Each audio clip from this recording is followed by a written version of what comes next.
The champagne glass shattered against the marble floor, and every conversation in the ballroom died.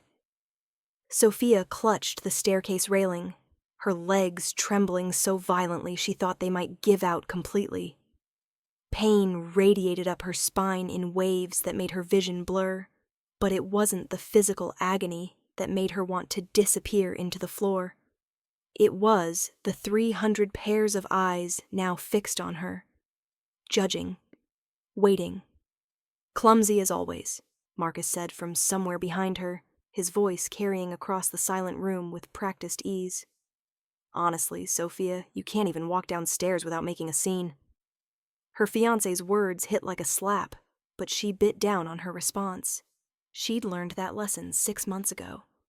Learned that defending herself only made things worse. That showing weakness was blood in the water. She forced herself to straighten up, ignoring the way her lower back screamed in protest. The designer dress Marcus had insisted she wear suddenly felt like a costume, like she was playing a part she'd never auditioned for. Around her, the city's elite, politicians, business moguls, and people whose names appeared in Forbes began to whisper behind champagne flutes and false smiles. "Someone should help her," a woman murmured nearby. "Don't," another replied. "Marcus doesn't like it when people interfere." Sophia took a shaking breath and tried to take a step. Her back seized immediately, sending a shock of pain so intense that tears sprang to her eyes. She couldn't move, couldn't even pretend anymore. That's when she felt it. A presence that made the air in the room change, made the whispers stop mid-sentence. "You have 3 seconds." The voice was low, dangerous, and absolutely controlled.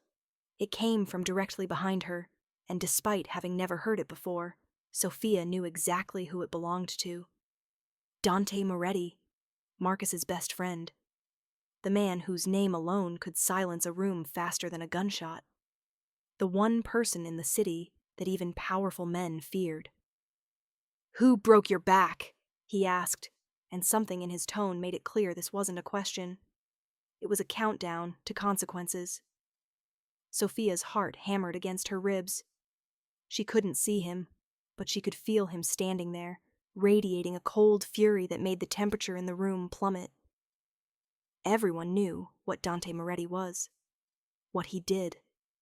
The empire he'd built on fear and absolute loyalty. 3, Dante said quietly. "Dante, she's just being dramatic." Marcus started, his voice tight with something that might have been nervousness. 2. Sophia's mind raced. She thought about the last 6 months, about Marcus's carefully placed hands during photos that looked like affection but left bruises. About the stairs this morning when he'd shoved her during an argument about the prenuptial agreement. About the way he'd told her that if she ever embarrassed him, if she ever told anyone the truth, he'd make sure she lost everything. Her family's struggling business, her father's legacy, everything. 1. "It was an accident," Sophia whispered, the lie tasting like ash on her tongue.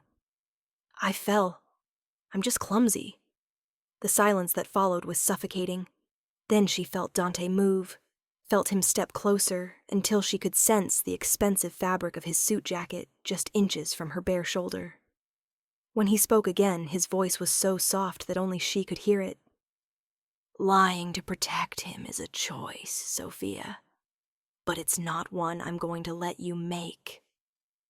Before she could process those words, he was gone, moving past her with the fluid grace of a predator. She heard his footsteps on the marble, steady and purposeful, headed directly toward where Marcus stood near the bar.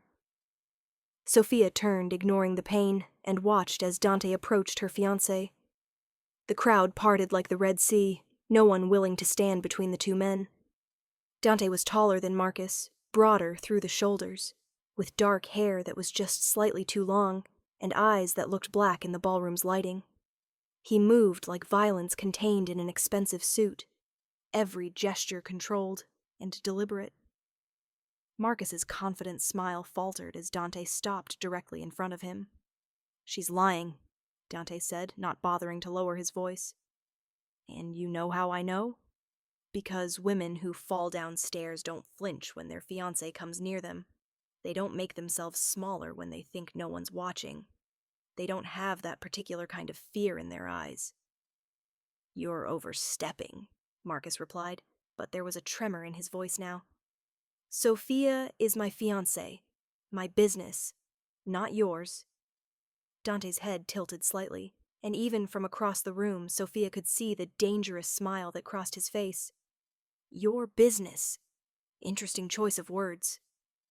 He reached out, and Marcus stumbled backward, but Dante wasn't reaching for him. He was reaching for the champagne bottle on the bar. He poured himself a glass with deliberate slowness, every movement measured and calm. Then he raised it slightly, as if offering a toast.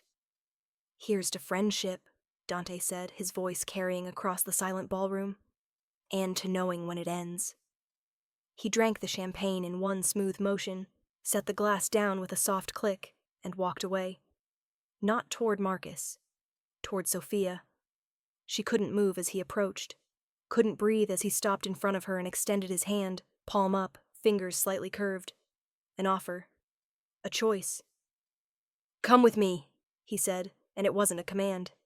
It was something else, something that made her chest tight and her hands shake for entirely different reasons. I can't, she started. Yes, Dante interrupted softly. You can. Sophia looked at his hand, at the scarred knuckles and the expensive watch and the complete certainty in his posture. Behind him, she could see Marcus's face, see the fury there mixed with something that looked like fear. She thought about her father's business, about the contracts Marcus had promised, about all the reasons she'd said yes to his proposal in the first place. Then she thought about the way her back felt right now, about the way Marcus's grip left marks, about the carefully constructed prison she'd been building around herself, one compromise at a time. She placed her hand in Dante's. His fingers closed around hers immediately, warm and solid, and absolutely steady. He didn't pull her or rush her. He simply waited, letting her set the pace as she took a step toward him. Then another. Her back protested every movement, but she didn't care. She was moving. She was choosing. The crowd watched in stunned silence as Dante Moretti, the most dangerous man in the city, escorted his best friend's fiancée out of the ballroom with a gentleness that contradicted everything they knew about him. The night air hit Sophia's face like a blessing as they stepped outside. The museum's marble steps stretched down to the street, where a black car waited at the curb, its engine already running. Dante's other hand came to rest lightly on her lower back, hovering, not touching, supporting her balance without causing pain as they descended. Where are we going? She managed to ask. Somewhere safe, Dante replied.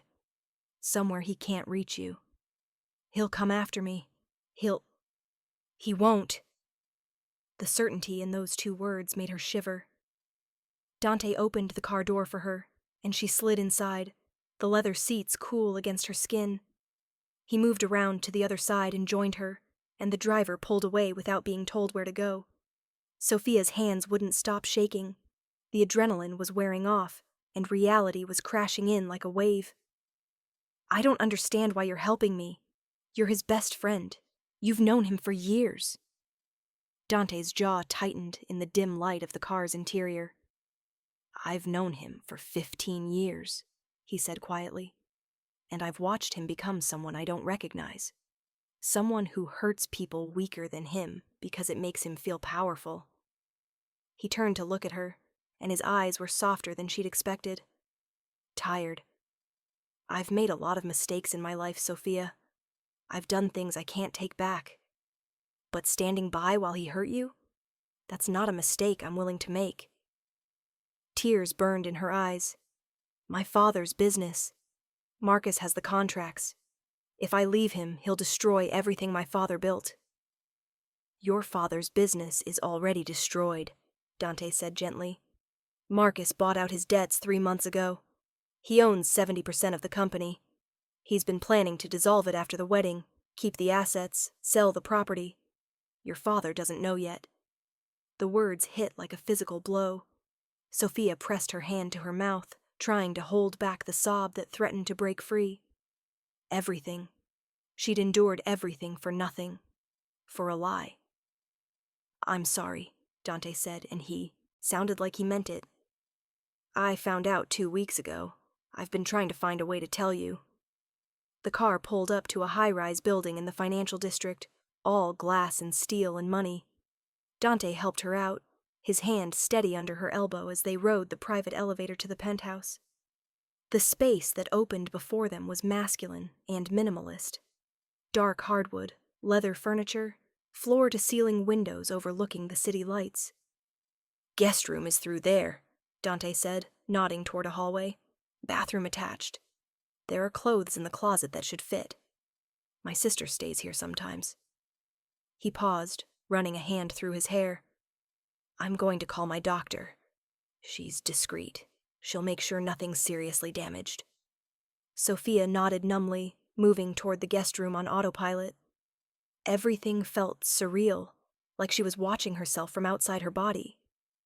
She showered carefully, the hot water making her back ache more before it started to ease the tension. The clothes in the closet were expensive and simple.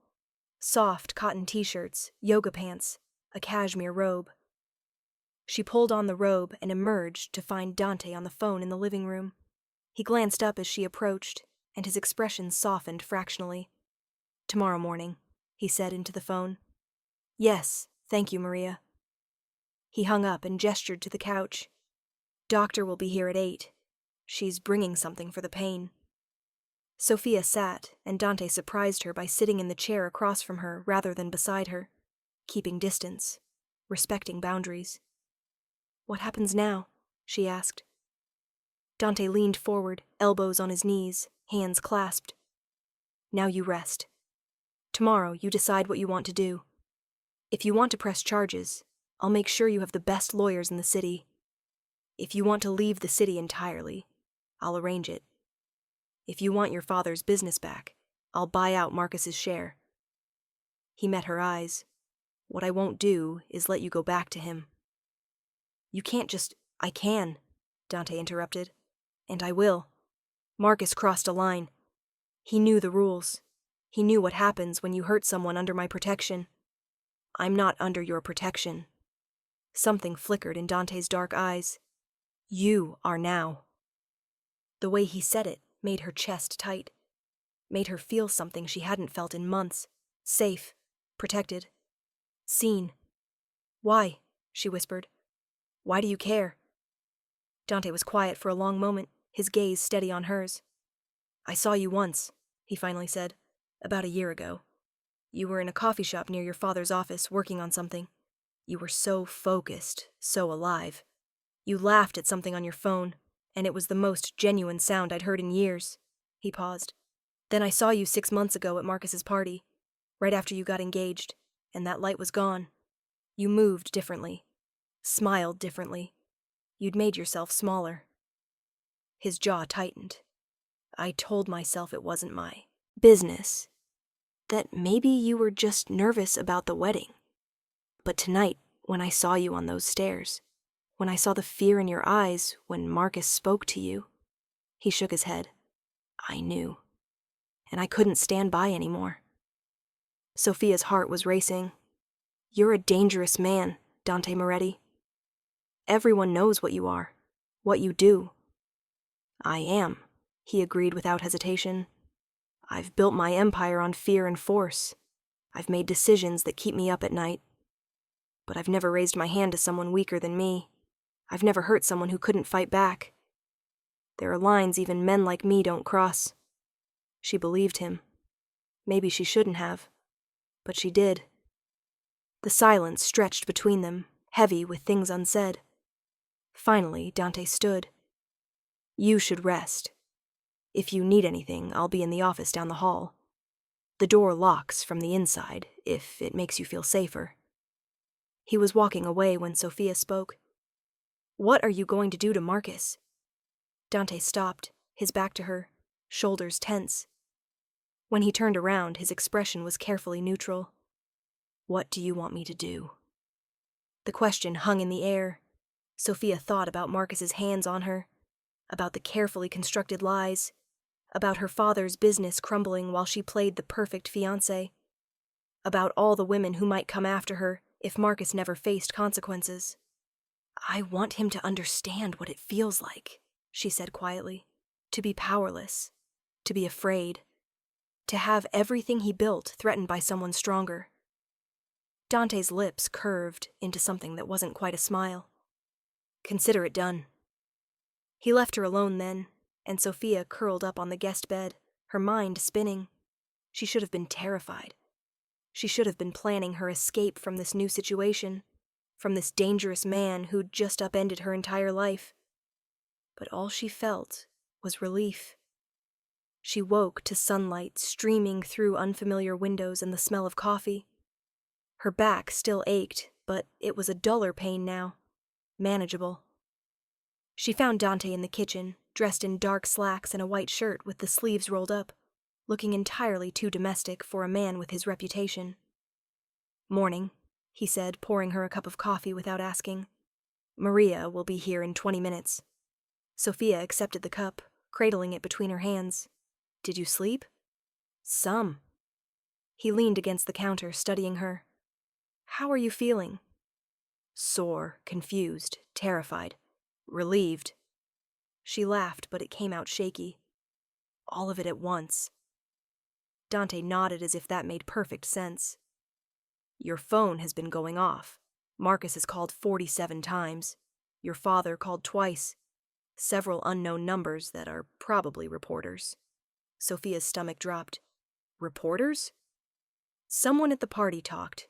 By now, the story of me taking Marcus's fiancé out of the ballroom is all over the society pages." He paused. "I can make it disappear if you want. A few calls and the story dies." She shook her head slowly. "No, let them talk. I'm tired of hiding." Something like approval flickered across Dante's face. "Then we'll face it together." The doctor arrived precisely at 8, a sharp-eyed woman in her 50s who examined Sophia with professional efficiency. "Severe muscle strain," she said, writing out a prescription. "Ice and heat alternating. These for the inflammation. Nothing's broken, but you need to be careful for the next few weeks. Any sudden movements could make it worse." After she left, Sophia found Dante in his office, surrounded by papers and laptop screens. He looked up as she entered, immediately giving her his full attention. "I want to face Marcus," she said. "I want to tell him myself that it's over." Dante's expression darkened.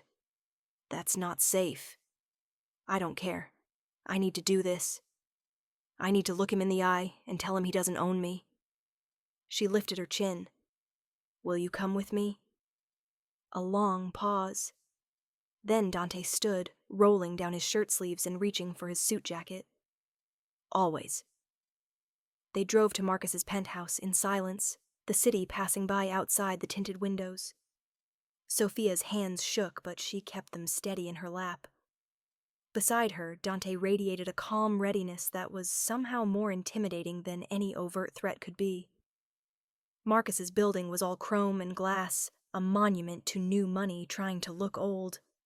The doorman's eyes widened when he saw Dante, and he didn't even try to stop them from entering. Marcus was pacing in his living room when they walked in, his hair disheveled, his shirt untucked. He spun around at the sound of the door, and his face went through a rapid series of expressions. Relief, anger, fear. "Sophia, thank God, I've been worried sick." "Stop," she said, and her voice was steadier than she expected. "Just stop lying." Marcus's eyes darted to Dante, who stood slightly behind Sophia, hands in his pockets, looking relaxed, looking patient. "I don't know what he's told you," Marcus started, "but you need to understand." "I understand perfectly," Sophia interrupted. "I understand that you bought my father's company, that you planned to destroy it after we were married. I understand that you've been hurting me for months, piece by piece, until I didn't even recognize myself anymore." Her voice cracked, but she pushed forward. "I understand that I was so desperate to save my father's legacy that I let you convince me I deserved it. You're being dramatic, Marcus said, but there was desperation in his eyes now. Sophia, we're engaged. We're building a life together. Don't throw it away because of one mistake. Which mistake? Dante asked quietly, and Marcus froze. Pushing her down the stairs? Isolating her from her friends? Putting your hands on her in ways that left bruises? Or maybe the mistake was thinking I wouldn't find out, that I wouldn't care. Marcus's face went pale. She's lying. She's confused. The fall. I pulled the security footage from your building, Dante said, his voice still soft, still controlled. From this morning. 8:37 a.m. Would you like me to describe what I saw, or would you prefer I send it directly to the police? The silence was deafening. Sophia watched Marcus's face crumble, watched him realize that his carefully constructed facade was destroyed. You can't, he whispered. You're my friend. We've been through everything together. We were friends, Dante corrected. Past tense. As of tonight, you don't exist to me. Your business contracts with my associates? Gone? Your membership at the club? Revoked? Your reputation in this city? He smiled, and it was terrifying. I'll make sure everyone knows exactly what kind of man you are. You can't do this, Marcus's voice rose, panic setting in. I'll fight back. I'll tell everyone about your businesses, about the things you've done. Go ahead, Dante said. But ask yourself, who's more afraid of their secrets getting out? Me or you? Marcus lunged forward and Sophia flinched despite herself. But Dante was already moving, stepping between them with a speed that was almost casual. He caught Marcus's wrist mid-swing, and the crack of impact was sharp in the quiet room. Don't, Dante said, and the single word carried so much menace that Marcus stumbled backward when Dante released him. You don't get to touch her. You don't get to speak to her. You don't even get to think about her. She's done with you. Sophia found her voice. The engagement is off. I'm keeping the ring. I'll sell it to cover my father's debts. You're going to sign over your shares in my father's company, or Dante releases that footage. And you're going to stay away from me. Forever. You'll regret this, Marcus hissed, but he was backing toward the wall, away from Dante's cold stare. You think he's better than me? He's a monster. Everyone knows what he is. Maybe, Sophia agreed, but he's never pretended to be anything else. You wore the mask of a good man while you destroyed me piece by piece. At least Dante's honest about what he is. She turned and walked out, her head high despite the pain in her back. Dante followed and she heard him pause at the door. If you go near her again, Dante said quietly. If you even drive down her street, I won't call the police. I won't use the courts. I'll handle it myself. And Marcus, you know I keep my promises. The door closed behind them with a soft click. In the elevator, Sophia's legs finally gave out. She braced herself against the wall, trying to breathe through the adrenaline crash. Dante was there immediately, his hands hovering near her shoulders, not touching, but ready to catch her if she fell. I've got you, he said softly. You're safe. You did it. Sophia laughed, and it came out half-sob. I did it. You did, Dante confirmed, and there was something like pride in his voice. You walked in there and took your power back. That took courage. The elevator doors opened, and they made their way to the car. As they pulled away from Marcus's building, Sophia felt something loosening in her chest. Relief. Freedom. The terrifying possibility of starting over. What happens now? She asked. Dante glanced at her, his expression softer than she'd ever seen it. Now you heal. You rebuild. You decide what you want your life to look like. He paused. And if you'll let me, I'll make sure you're protected while you do it. Over the next 3 weeks, Sophia discovered that Dante Moretti was a man of contrasts. By day, he was exactly what everyone said. Cold, calculating, ruthless in his business dealings. She heard phone conversations conducted in Italian, where his voice never rose above a conversational tone, but somehow conveyed absolute authority. She saw men twice his size defer to him without question. But with her, he was different. Gentle. Patient. He made sure she ate breakfast. He worked from home when her back was particularly bad, bringing her ice packs without being asked. He never pushed, never invaded her space, never made her feel like his help came with expectations. The papers had a field day. Speculation ran wild about the nature of their relationship, about what had really happened at that party. Dante's PR team offered to release a statement, but Sophia declined. Let them wonder. Let them talk. She had nothing to hide anymore. Her father's company was returned to full family control within a week. Dante had arranged the paperwork, handled the lawyers, made Marcus sign over everything. He'd done it quietly, without fanfare, and when Sophia tried to thank him, he'd simply said, "It was yours to begin with. I just corrected an injustice." She started going back to the office, slowly rebuilding relationships Marcus had damaged. She reconnected with friends she'd lost touch with during the engagement. She started seeing a therapist who specialized in recovery from abusive relationships. And through it all, Dante was there. Not hovering, not controlling, just present.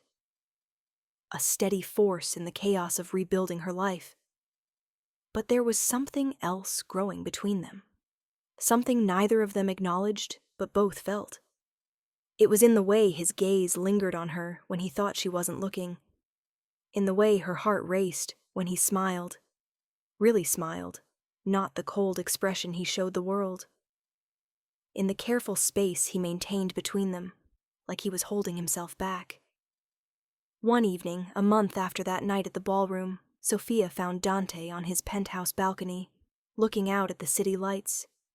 The summer air was warm, carrying the distant sounds of traffic and life.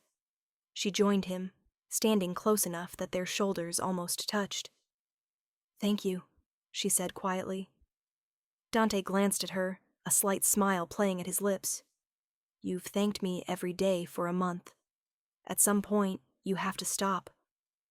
"Not for saving me," Sophia clarified. "For letting me save myself. You could have handled Marcus without me. Could have made him disappear without me ever having to face him. But you let me be part of it. You let me take my power back." Dante's expression grew serious. "You never lost your power, Sophia.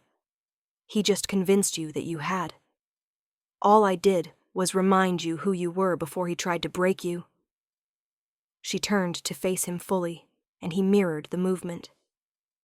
In the dim light from the apartment behind them, his features were softened, more human than the cold mask he showed the world. "I need to tell you something," Sophia said, her heart hammering. "And I need you to be honest with me. Always. That night at the ballroom, you said I was under your protection, that you'd watched me before, that you'd noticed when I changed." She took a breath. Was it just about doing the right thing? Or was it something else? Dante was quiet for a long moment, his dark eyes searching hers. "Do you want the answer that's safe?" he finally asked. "Or the truth?" "The truth." He stepped closer, close enough that she could feel the warmth of him, could see the way his jaw tightened as he chose his words. "I noticed you long before that day in the coffee shop. You were at a charity gala 2 years ago. You were wearing a blue dress and arguing with someone on the phone about art conservation funding. You were passionate and brilliant and completely unaware that every man in the room was watching you." His voice dropped lower. "Including me." Sophia's breath caught. "I asked about you," Dante continued. "Found out who you were. I told myself it was just curiosity, that I'd forget about you. But I didn't. Every time I saw you after that, I noticed. And when Marcus told me he was going to propose, something in my chest went cold." He laughed, but there was no humor in it. "I told myself it was because I knew he wasn't good enough for you. That I was concerned as his friend. But that was a lie." "What was the truth?" Sophia whispered. Dante's hand came up slowly, giving her time to pull away. When she didn't, his fingers brushed her cheek with a gentleness that contradicted everything about who he was supposed to be. "The truth is that I'm a selfish man," he said softly, "and watching you with him was torture. But I told myself you'd chosen him, that you were happy, that I had no right to interfere." His thumb traced her cheekbone. "Then I saw you on those stairs, saw what he'd done to you, and I stopped caring about right or wrong. I just knew I couldn't let him hurt you anymore." "Dante, I'm not a good man, Sophia," he interrupted, his voice rough. "I've done things that would make you turn away if you knew. I've built my life on violence and fear. You deserve someone who can give you safety, stability, normalcy. Someone who isn't me." Sophia reached up and caught his wrist, holding his hand against her face. "What if I don't want normal? What if I want someone who sees me, who treats me like I'm strong instead of fragile, who let me face my demons instead of fighting them for me?" "You don't know what you're saying." "I know exactly what I'm saying." She turned her head slightly, pressing her lips to his palm. "I'm saying that for the first time in months. I feel like myself again. I'm saying that you make me feel safe and challenged and seen. I'm saying that maybe the most dangerous thing you could do to me is walk away." Dante's control cracked. She saw it in his eyes, saw the moment he stopped fighting whatever he'd been holding back. His other hand came up to cup her face, and he leaned in slowly, giving her every opportunity to stop this. She didn't. When his lips met hers, it was nothing like Marcus's kisses. There was no demand, no taking. Instead, it was a question, an offer, a promise. Gentle, but not weak. Controlled, but not cold. It was fire banked behind steel, and it made her knees weak. When they finally pulled apart, Dante rested his forehead against hers, his breathing unsteady. "This is a mistake," he murmured. "Probably. You should run far away from me." "I should," Sophia agreed. "But I won't." He pulled back to look at her, and something vulnerable flickered across his face. "I don't know how to do this. How to be with someone without controlling them. How to care without consuming." "Then we'll figure it out together," Sophia said. "No more hiding, no more pretending. Just honesty, even when it's hard." Dante's arms wrapped around her, carefully avoiding her still healing back, pulling her against his chest. She could hear his heartbeat, fast and strong, matching her own. "I'll hurt you," he said quietly. "Not intentionally. But I'm not used to being gentle. I'm used to taking what I want, and damn the consequences." "Then I'll tell you when you do," Sophia replied, "and you'll listen. Because that's what people do when they care about each other. They communicate. They grow." She felt him smile against her hair.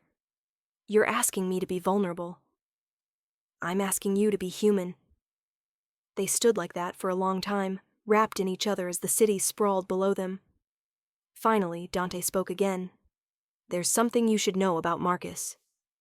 Sophia tensed slightly. "What?" "He left the city. Suddenly. 3 days after we confronted him." Dante's voice was carefully neutral. Officially, he's taking an extended vacation. Unofficially, several of his business partners discovered some irregularities in their contracts. Fraud. Embezzlement. Nothing that traces back to me, of course. "Of course," Sophia echoed, not sure whether to be horrified or grateful. "He won't be back," Dante continued. "And if he ever is, he knows what will happen. You're safe from him. Permanently." Sophia pulled back to look up at him. "You destroyed his life." "I gave him the same choice he gave you," Dante corrected. "Adapt or be crushed. He chose to run. That's on him."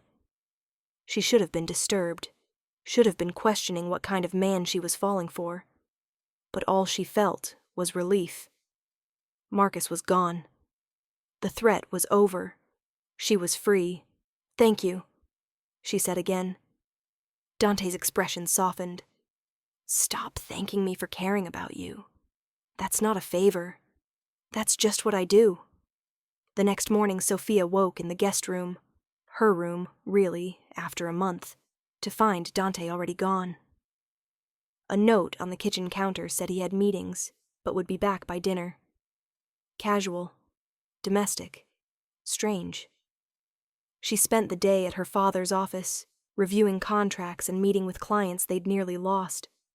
Her father knew something had changed, had tried to ask about Marcus and Dante and what had really happened. Sophia had given him the simplified version, that Marcus wasn't who she'd thought, that Dante had helped her, that she was okay. He's a dangerous man, Sophia, her father had said, concern etched in every line of his face. I know. And that doesn't scare you? Sophia had thought about that, about Dante's reputation, about the things she didn't ask about because she wasn't sure she wanted to know the answers, about the way men feared him and women whispered about him. He's never been dangerous to me, she'd finally said. Only for me. There's a difference. By the time she returned to the penthouse, exhaustion had settled into her bones. Her back ached from sitting in office chairs all day, and she was looking forward to a hot bath and mindless television. Instead, she opened the door to find candles everywhere, soft music playing, and Dante in the kitchen, actually cooking. You cook? She asked, too surprised to hide it. He glanced up, a slight smile playing at his lips. Don't sound so shocked. I lived alone for 15 years. It was either learn or starve. Sophia moved closer, taking in the scene. Nothing fancy. Pasta, garlic bread, salad. But the effort was there. The thought was there. What's the occasion? She asked. Dante set down the wooden spoon he'd been using and turned to face her. I've been thinking about what you said, about being honest, about communication. He ran a hand through his hair, looking uncertain in a way that was so unlike him that it made her chest tight. I'm not good at this, at being open. My entire life has been about control and secrets, and never showing weakness. But with you, I want to try. He pulled out a chair at the small dining table. So sit, let me feed you, and let me tell you who I really am. Over dinner, Dante talked. About growing up poor in New York, about watching his father work himself to death for pennies while rich men got richer. About making his first real money at 19, doing security work that turned into something else, something darker. About building an empire through strategic ruthlessness and absolute loyalty from the people who worked for him. I've never killed anyone who didn't deserve it, he said quietly. But I have killed. I've hurt people. I've ruined lives because they were obstacles to what I wanted. He met her eyes. I won't lie to you and pretend I'm not that man. I won't insult you by hiding what I am. Sophia listened, her heart pounding. Why are you telling me this? Because you deserve to know. Because if we're going to do this, whatever this is between us, you need to make that choice with full information. He leaned back in his chair. I can be gentle with you, Sophia. I can care about you. But I can't change my fundamental nature. I'm still the man who makes people disappear when they cross me. I'm still the man other criminals fear. And if that doesn't scare me? Sophia asked softly. Then I'll spend every day wondering when you'll realize you should be scared. When you'll wake up and see me clearly and run. His voice dropped. And I'll still let you go. Because keeping you against your will would make me exactly like him. Sophia stood, moving around the table to where Dante sat. She took his face in her hands, forcing him to look at her. I see you clearly, she said. I see the man who lets his sister stay in his guest room when she fights with her husband. I see the man who has a doctor on call, who specializes in helping people who can't go to hospitals. I see the man who could have taken advantage of me 100 times in the last month, but never even tried. She leaned down until their lips were almost touching. I see the monster you think you are, and the man you actually are. And I'm not running. When Dante kissed her this time, it was different. less controlled, more desperate, like he was trying to convince himself she was real, that this was real. His hands tangled in her hair, and she pressed closer, ignoring the twinge in her back. They stumbled toward his bedroom, the room she'd never entered, and fell onto his bed in a tangle of limbs and half-removed clothing. Dante pulled back, breathing hard. "We don't have to. I want to," Sophia interrupted. "Stop being gentle. Stop treating me like I'll break. You're back. We'll be fine. Dante." She pulled him back down. "I'm choosing this. I'm choosing you. Let me." That night, Sophia learned that Dante Moretti was as attentive and careful and intense in private as he was in everything else. He learned her body like he was memorizing it, cataloging every sound and reaction. And when it was over, when they lay tangled together in the dark, she felt more whole than she had in years. "Stay," Dante murmured against her hair. "Not just tonight. Stay." Sophia smiled. "I wasn't planning on leaving." 3 months later, Sophia stood in her father's office, reviewing the quarterly reports with a satisfaction that went bone deep. The company was thriving. They'd recovered clients, secured new contracts, and were on track for their most profitable year in a decade. Her phone buzzed with a text from Dante. "Dinner at Lorenzo's? I have something to ask you." She smiled, typing back a quick yes. Their relationship had become the city's worst-kept secret. People whispered, speculated, judged. Sophia didn't care. For the first time in her life, she was exactly where she wanted to be. Lorenzo's was Dante's favorite restaurant, an upscale Italian place where the owner greeted him by name and the staff knew better than to bother him during dinner. They were seated at his usual corner table, secluded and private. Dante seemed nervous, which immediately put Sophia on edge. He was never nervous. "What's wrong?" she asked as soon as they were alone. "Nothing's wrong," he said, but his hand went to his jacket pocket, fidgeting. "I've just been thinking." "About?" He pulled out a small velvet box. Sophia's heart stopped. "Wait," Dante said quickly, seeing her expression. "This isn't... I'm not proposing. Not yet. Not when your last engagement ended the way it did." He opened the box to reveal a delicate ring with a deep red stone. "This was my grandmother's. Ruby. She wore it every day of her life." He took it out, holding it up to the candlelight. "In my family, we have a tradition. Before a proposal, you give the woman you love something that belonged to someone who loved well. A promise of intention. A way of saying, I'm serious about this. About us." Tears burned in Sophia's eyes. "Dante, I love you," he said simply. "I don't know how to be romantic or say the right words, but I know that I wake up every morning grateful that you're in my life. I know that when I think about my future, you're in every version of it. I know that you've made me want to be better than I am." He reached across the table, taking her hand. "This ring is a promise that I'm going to ask you properly someday, when enough time has passed, when you're ready. But I needed you to know that this isn't casual for me. You're not temporary. You're everything." Sophia couldn't speak around the lump in her throat. She held out her hand, and Dante slipped the ring onto her right hand, not her left, not yet. A promise, a future, a choice they were both making. "I love you too," she managed, "even though you're dramatic and overprotective and honestly kind of terrifying sometimes." Dante laughed, and it was the most genuine sound she'd ever heard from him. "I'm terrifying? You had a man fired for looking at me wrong last week. He was looking at you like you were an object. That's different." Sophia shook her head, smiling despite herself. "See? Terrifying." They finished dinner wrapped in comfortable conversation, planning a weekend trip to Dante's house upstate.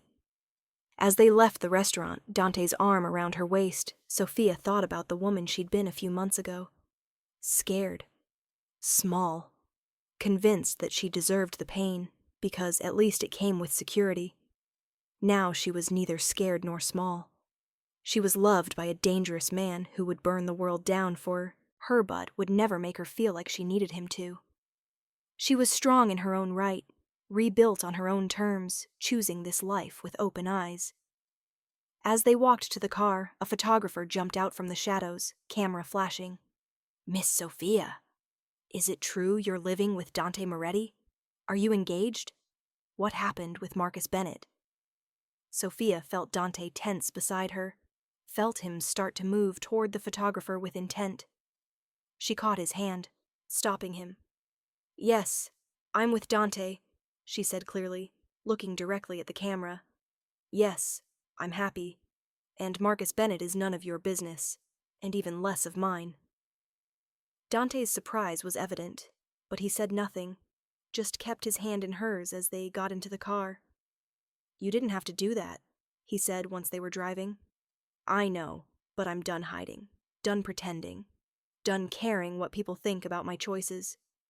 She looked at him. "I'm with you because I choose to be, because you're it for me.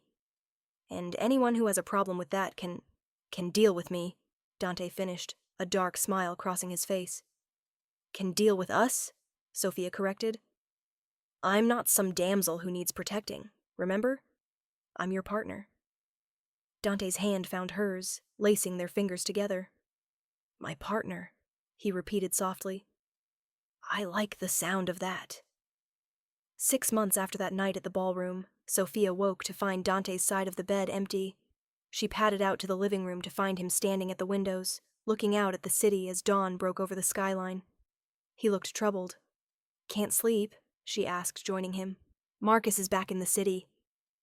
Sophia's heart skipped a beat. "What?" "My people spotted him yesterday. He's staying at a hotel downtown. Apparently he's meeting with investors about starting over." Dante's jaw was tight. "I can make him leave again. One phone call." Sophia was quiet, processing. Then she shook her head. "No." Dante turned to look at her. "No? No. Let him try to rebuild. Let him face the consequences of his actions through normal channels, reputation, business failures, whatever. But we're not going to run his life from the shadows."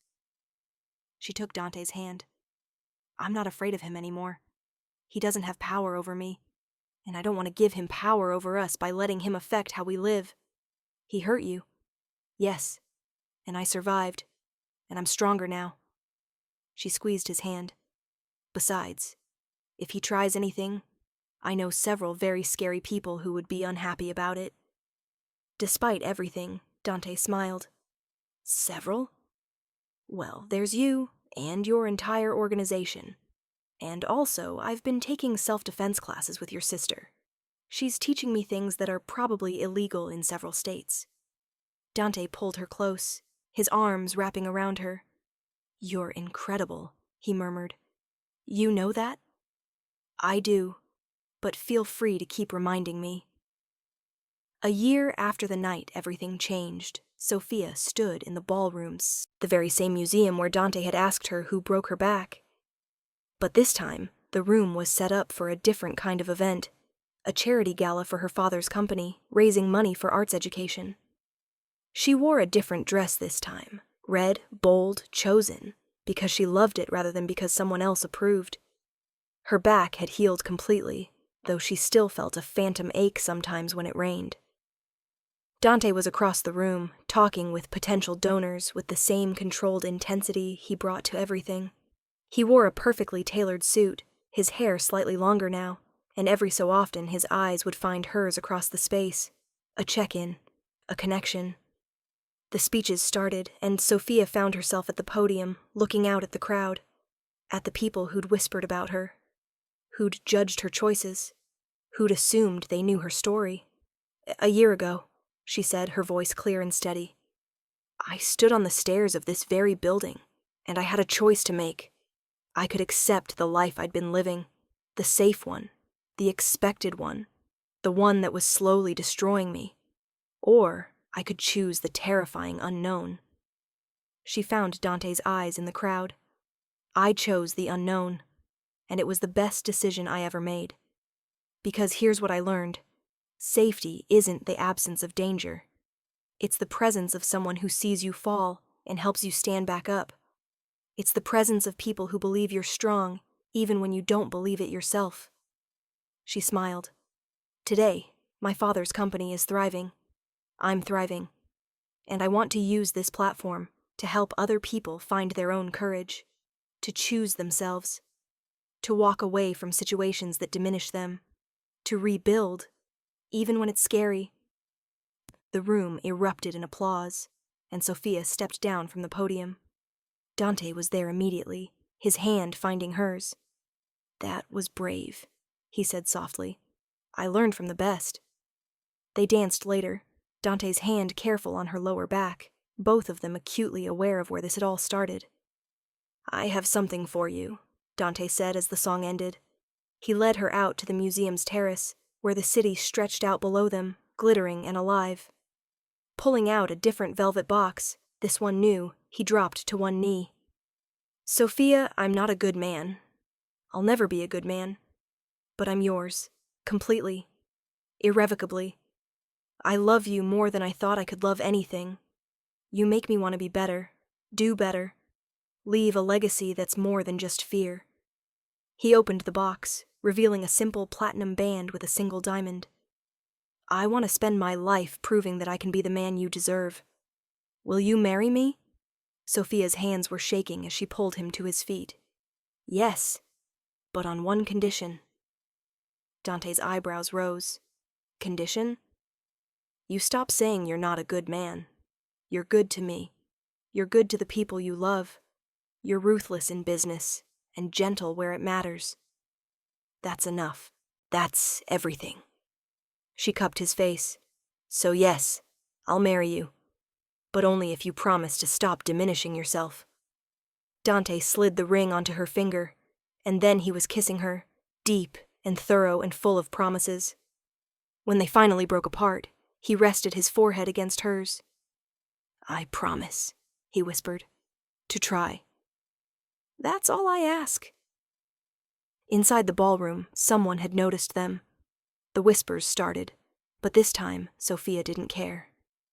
This time, when the crowd's attention turned toward them, she wasn't afraid. She was standing next to a man who'd seen her at her worst and loved her anyway, who'd given her space to heal and strength to fight, who'd proven that dangerous and devoted could exist in the same person. Dante pulled her back inside, and they danced again, slower this time. Around them, the city's elite watched and whispered and judged. Let them, Sophia thought. They'd never understand what it meant to be broken and rebuilt, to be saved and to save yourself simultaneously, to find love in the most unexpected place and with the most unlikely person. As the night wore on, as speeches were made and donations were pledged and champagne flowed, Sophia caught glimpses of Dante watching her with something soft in his eyes. Every time she laughed, every time she talked with donors, or hugged her father, or stood confident and unafraid, she saw his expression shift. Pride? Love? Possession? But the good kind. The kind that said, she's mine and I'm lucky for it, rather than she's mine and I own her. At the end of the evening, as they prepared to leave, Dante's phone buzzed. He glanced at it and something dark flickered across his face. What is it? Sophia asked.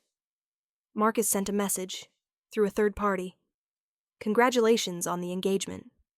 Sophia tensed. Is he threatening us? No, Dante showed her the phone. He's apologizing, saying he's in therapy, that he understands what he did was wrong. He's asking if someday we might be willing to forgive him. They stood in silence for a moment. Finally, Sophia took the phone and typed a response. I've forgiven you for my own peace, not for yours. We won't be friends. We won't be in contact. But I hope you get the help you need. She sent it and handed the phone back to Dante. That's generous, he said. It's honest. I've forgiven him because holding on to hate was poisoning me. But forgiveness doesn't mean forgetting. it doesn't mean giving him access to our lives. She took Dante's hand. Some chapters close. This one is closed. Dante pulled her close, kissing the top of her head. Have I mentioned today that I love you? Only 3 times. You're slacking. He laughed, the sound rumbling through his chest. I love you. 4. I love you. 5. I love you. I love you. I love you. He pulled back to look at her, his dark eyes soft in the streetlight. I'll say it 1,000 times a day if that's what you need to believe it. Sophia smiled. I believe it, but feel free to keep saying it anyway. They drove home through the city, Dante's hand resting on her thigh, her new ring catching the light from passing street lamps. The penthouse that had once been just his was now theirs. Their books mixed on the shelves, her art on the walls, their lives intertwined in 1,000 small ways. As they got ready for bed, Sophia caught Dante watching her in the mirror. What? She asked, just thinking about that night, about how close I came to doing nothing, to telling myself it wasn't my business. He came up behind her, his arms wrapping around her waist. My entire life would be different if I'd made that choice. Mine too, Sophia agreed. I'd probably still be planning a wedding to a man who was destroying me, thinking I was doing the right thing, the safe thing.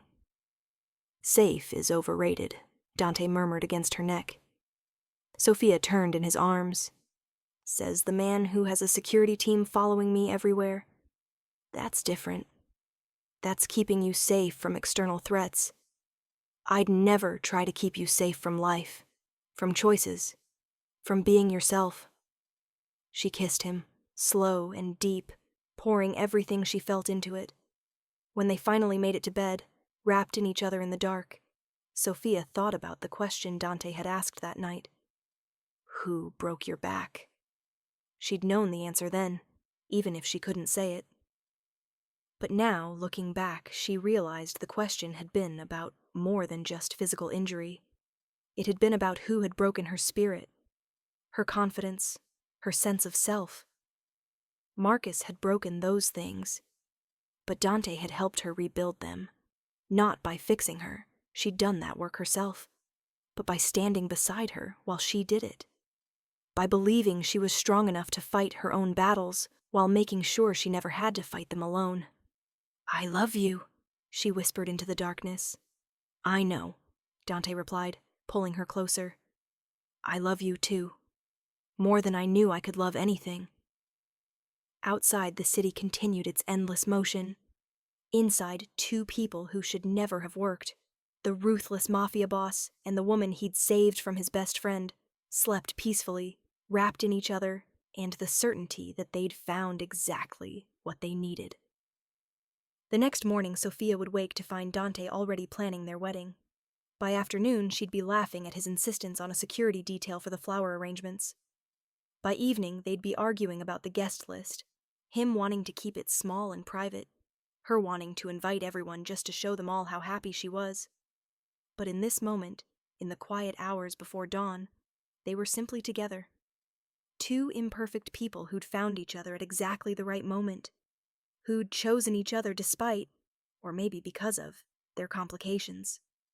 And as the first light of morning began to paint the sky outside their windows, Sophia smiled in her sleep, her hand resting on Dante's chest, his heart beating steady and sure beneath her palm. This was what safe felt like. Not the absence of danger, but the presence of someone who would face any danger with you. Not protection from the world, but partnership in navigating it. This was what love felt like when it was real, when it was honest, when it was chosen freely by 2 people who saw each other clearly and loved what they saw. This was everything she hadn't known she needed until the moment she found it, and she would spend the rest of her life grateful for that night when everything changed. For the man who'd asked the right question at the right time, for the courage she'd found to answer honestly, for the ending that became a beginning, for the story they'd write together, page by page, choice by choice, for all the years to come.